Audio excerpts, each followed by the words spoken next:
राधे राधे दोस्तों, आज इस वीडियो में हम डिस्कस करेंगे कि हम अपने बॉडी के अंदर जमे टॉक्सिसेस यानी गंदगी को कैसे निकाल सकते हैं। तो आप वीडियो बिना स्किप किए पूरा देखें।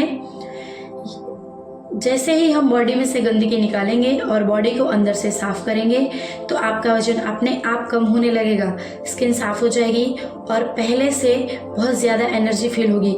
सबसे पहले तो ये जानना ज़रूरी है कि जब आप कुछ खाते हैं तो उसका बॉडी में जाके होता क्या है।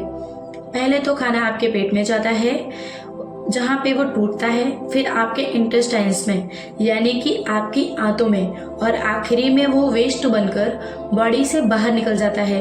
लेकिन क्या आपको लगता है कि हर खाने को इस साइकिल को पूरा करने में सेम सा टाइम लगता है? नहीं, बिल्कुल भी नहीं। फलों को गुजरने में लगते हैं लगभग 3 घंटे।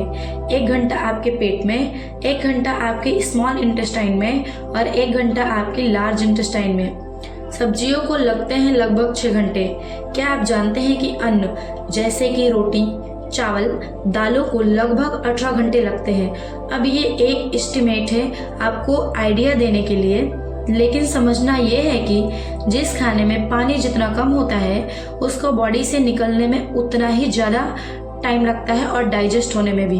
अब अन्न को डाइजेस्ट होने में लगभग 18 घंटे लगते हैं, लेकिन हम में से ज़्यादातर लोग तो दिन में 3-4 बार खाना ही खा रहे हैं। मतलब पहले वाला पचा नहीं, हमने ऊपर से और डाल दिया और फिर नेचुरली पहले वाला खाना बॉडी से वेस्ट होकर बाहर नहीं निकलता, अंदर ही अंदर वो सड़ता है, वायरस, फंगस और कीड़े पैदा करता है। आपने शायद लोग के पेट में कीड़े निकलने वाली स्टोरी सुनी है। अब ऐसा तो नहीं उन लोगों ने कीड़े खाए, तो वो कीड़े वहां तक पहुंचे कैसे? एक्चुअली वो अंदर सड़ रहे ना पचे हुए खाने से पैदा हुए। जो बर्गर हमने 1 साल पहले खाया वो अभी भी अंदर पड़ा सड़ रहा है। चीजें जैसे ब्रेड, चीज, नमकीन, स्नैक्स, बिस्किट, चाय, कॉफी या फिर वो हर चीज जो हमें मदर नेचर से, प्रकृति से सीधे सीधे नहीं मिलती है, उसे पचाना और बाहर निकालना बॉडी के लिए बहुत मुश्किल होता है। वो हमारी इंटेस्टाइन की दीवारों पर चिपक जाता है और एक मोटी लेयर बना देता है। अंदर से हमारी इंटेस्टाइन कुछ ऐसी दिखती है, उस पे हजारों छोटे छोटे उंगलियों जैसे उभार होते हैं जिसे हम विलाई कहते हैं। इंटेस्टाइन पर जो भी लगा होता है ये विलाई उसको अपने अंदर सोख लेते हैं और ब्लड में भेज देते हैं और ब्लड के जरिए वो बॉडी के हर अंग में पहुंच जाता है। अब अगर इंटेस्टाइन की दीवार पर गंदगी जमी होगी तो जाहिर सी बात है कि विलाई गंदगी को ही सोखेगा। फिर ये गंदगी बॉडी के अलग अलग अंगों में पहुंचकर उनके काम को डिस्टर्ब करती है और हम उसे कह देते हैं बीमारी। अगर ये गंदगी हमारी स्किन में जाती है तो हम उसे कह देते हैं एक्ने, एक्जिमा, और किडनी में जम जाती है तो हम इसे कह देते हैं पथरी। ऐसे ही है मोटापा। अगर आपको वजन कम करना है तो अंदर से गंदगी को निकालना होगा। अगर ये गंदगी ब्लड को भारी कर देती है और हार्ट को ब्लड पंप करने के लिए ज़्यादा प्रेशर लगाना पड़ता है तो हम इसे कह देते हैं हाई ब्लड प्रेशर। अगर ये ओवरीज में गांठ या सिस्ट बनकर जम जाती है तो हम इसे कह देते हैं पीसीओडी। अगर ये इंटेस्टाइन में जम जाती है तो हम इसे कह देते हैं कब्ज, और कब्ज सभी बीमारियों की जड़ है। अगर ये हमारी एयरवेग में जम जाती है तो इसे कह देते हैं अस्थमा। अगर हमारी आर्टरी में जम जाती है तो हम कह देते हैं कोलेस्ट्रॉल। और अगर हमने ये गंदगी साफ नहीं किया तो कल ये बड़ी बीमारी बन सकती है, जैसे ट्यूमर या फिर कैंसर। तो जब आप गंदगी बाहर निकालोगे तो सारी बीमारियां अपने आप ठीक हो जाएंगी। जो बॉडी अंदर से साफ है उसे कोई बीमारी हो ही नहीं सकती। ये ह्यूमन बॉडी माँ प्रकृति की बहुत कीमती गिफ्ट है। थोड़े दिनों बाद हम इसे माँ प्रकृति को वापस लौटा देंगे।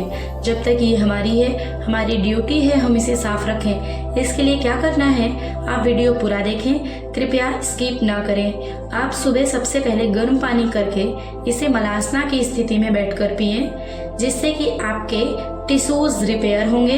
स्किन के पुराने दाग धब्बों को दूर करता है, ये डेड सेल्स को बदलता है, स्टोन्स यानी पथरी को निकालता है, फैट को घटाता है, सिस्ट फाइब्राइड को तोड़कर हार्मोन्स को रेगुलराइज करता है, इंटेस्टाइन्स में जमी गंदगी को हटाता है, एयरवेक्स में से मक्सस को साफ करता है, आर्टरीज में से प्लेक निकालता है। गर्म पानी आपके शरीर की गंदगी को बाहर यूरिन और स्टूल के थ्रू निकालता है। उसके बाद आप कुछ एक्सरसाइजेस भी कर सकते हैं जो कि वीडियो में दिखाया हुआ है।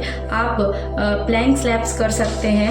ये एक्सरसाइज आपके पेट को और आपके कमर को ठीक रखता है और पेट साफ करने में बहुत महत्वपूर्ण भूमिका निभाता है।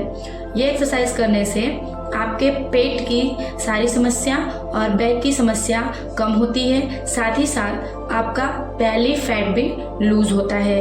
आपका जो पेट का मोटापा है वो भी कम होता है। देखिए, शरीर में सिर्फ पेट की चर्बी ही नहीं बढ़ती है, पूरी बॉडी का चर्बी, आपकी पूरी बॉडी मेंटेन करना ज़रूरी होता है, जिसके लिए आप ये सारे दिखाए हुए एक्सरसाइजेस को इसी प्रकार कर सकते हैं।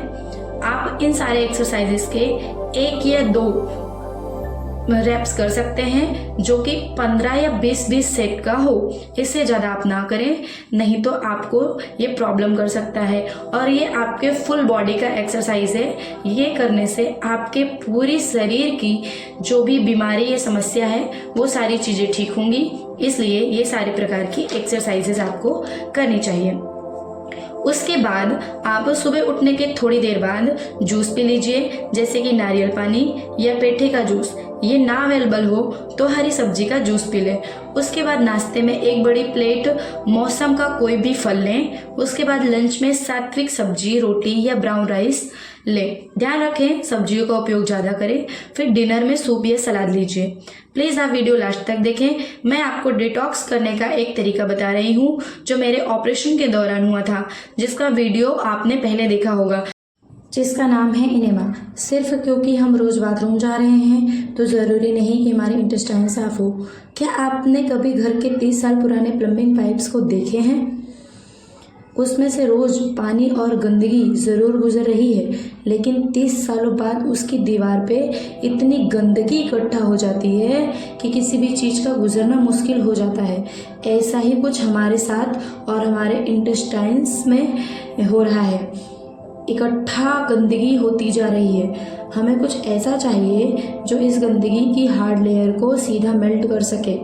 या वैसा ही है जैसे हमारे बर्तनों में कोई हार्ड चीज़ चिपक जाती है तो हम इसे कैसे निकालते हैं? पानी में भिगोकर। उचित समय दिया जाए तो पानी लगभग हर चीज़ को घोल सकता है।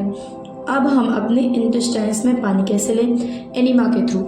ऐसा एनिमा लें जो कुछ ऐसा दिखता है, जिसे आप ऑनलाइन खरीद सकते हैं। यह काफ़ी सस्ता होता है। इसको 2-3 बार पानी से धो लें और एनिमा पोट में 200 से 300 ml साफ पानी भर लीजिए। इसको लेने की बेस्टेस्ट जगह है आपका बाथरूम। पाइप की टिप पर थोड़ा नारियल ऑयल लगा लीजिए, फिर इसे किसी ऊंचे सेल पर रख लें। आपकी कमर से ऊंचा होना चाहिए। जमीन पर मैट बिछाकर घुटनों को बल उल्टा लेट जाइए और पाइप को सिर्फ 2 इंच रेक्टम के अंदर डाल दीजिए। एक हाथ से पाइप को पकड़े रखें ताकि वो बाहर न गिरे। जल्दी ही पानी एनिमा पोट से खाली होकर आपके इंटेस्टाइन्स में भर जाएगा। फिर पाइप को बाहर निकाल लें और पानी को करीब 10 मिनट तक अंदर होल्ड करके रख लें। बीच में थोड़ा वॉक कर लें। अपने पेट का मसाज करते रहें ताकि गंदगी अंदर अपनी जगह छोड़ने लगे। अब आपको बाथरूम जाने का प्रेशर हो तब आप बाथरूम जाएं और आप देखकर सरप्राइज्ड हो जाएंगे कि अंदर कितनी गंदगी है। चिंता ना करें, इसकी आदत आपको नहीं लगेगी, लेकिन इससे सारी प्रॉब्लम और सारी बीमारियां खत्म हो जाएंगी। आप एनिमा खाली पेट लें और 15 दिन में 1 बार करें। अपना ख्याल रखें। वीडियो पसंद आई हो तो वीडियो को लाइक